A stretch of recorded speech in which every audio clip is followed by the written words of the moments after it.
Get ready for a quick quest guide for the Sleeping Giants quest, in which the main rewards for completing are access to the Giants Foundry minigame, 6,000 smithing experience, and 1 quest point. There are no quest requirements for this quest, and in terms of skills you'll just need level 15 smithing. When it comes to items, you'll need 3 oak logs, 1 wool, and note that a ball of wool won't work, so just regular wool, 10 nails of any kind, and I'll be using steel, as well as a hammer and a chisel. You'll also want 20 empty inventory spots too. Now you can begin this quest at the Giants Plateau, which is located east of Al-Kharid. You will want to head to the southwestern area of the plateau where you can see a hill giant in front of a cave. You'll notice the option to strike the hill giant. Select this option and then spacebar through the chat before selecting yes to officially begin the quest. And after a bit more chatter, a cutscene will play out before you end up inside an instanced version of the Giants Foundry.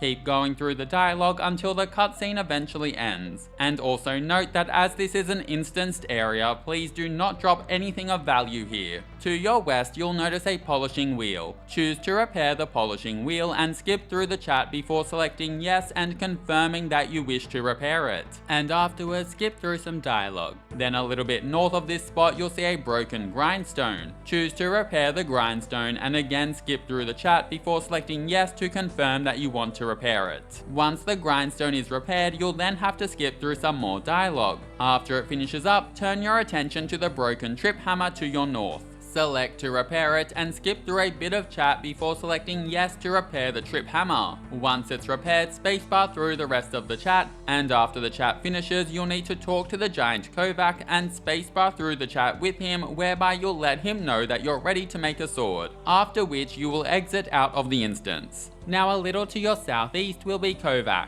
Talk to him and spacebar through the chat, whereby he will task you with making a flat broadsword. Next, grab a bucket from the pile of buckets to your southwest, and then use your bucket on the waterfall slightly north to get a bucket of water. After this, locate the crate to your southeast and search it, before selecting yes to take the items inside, and you'll be given an assortment of 20 bronze and iron objects. Now to your northeast, you'll see a large metal bucket or crucible suspended in mid-air. Select to fill the crucible and put in all of your bronze bars. Then repeat this process but put in all of your iron bars, and ideally don't be like me and put in 2 one by one first. Once all of the bars are in, then use a bronze battle axe on the crucible and select all, and then do the same thing with the iron longswords to pop them all in. Finally, use the bronze plate body and the iron plate body with the crucible to pop them inside too. Once absolutely everything is inside, then head back to Kovac and chat to him, before spacebarring through the chat, whereby he reveals that you need a mold.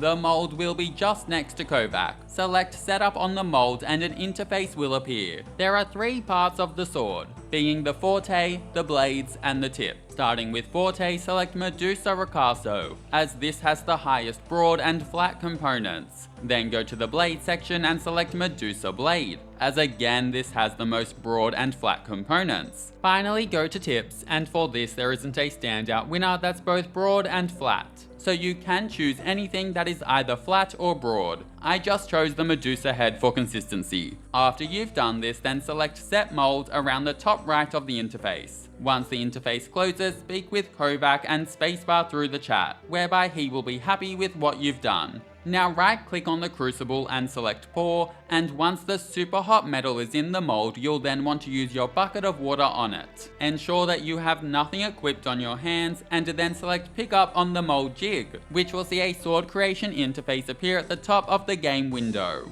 You just need to focus on the middle and the bottom bars. The middle bar that goes green, orange, and then red is your sword's temperature. Your sword will start extremely hot, but it will slowly decrease in temperature. The bottom bar is the progress of your sword through the 3 stages of sword making. Firstly, know that you can increase the temperature of the sword whenever needed at the lava pool, with heat preform increasing it slowly, and dunk preform increasing the temperature faster. But as it's already hot, we're going to start on the first stage of sword making, which is done by using the trip hammer. As you use this, you'll notice the hammer progress bar slowly fill up, but you'll also notice the heat decrease. Keep using the trip hammer until the progress bar reaches the orange bar, and if the heat ever decreases to the point where it's about to go into the orange range, then take a break to heat it using the lava and then keep on going. Once the trip hammer stage is over, it's now time to cool our sword, and this is done using the waterfall. Cooling the preform lowers the temperature slowly,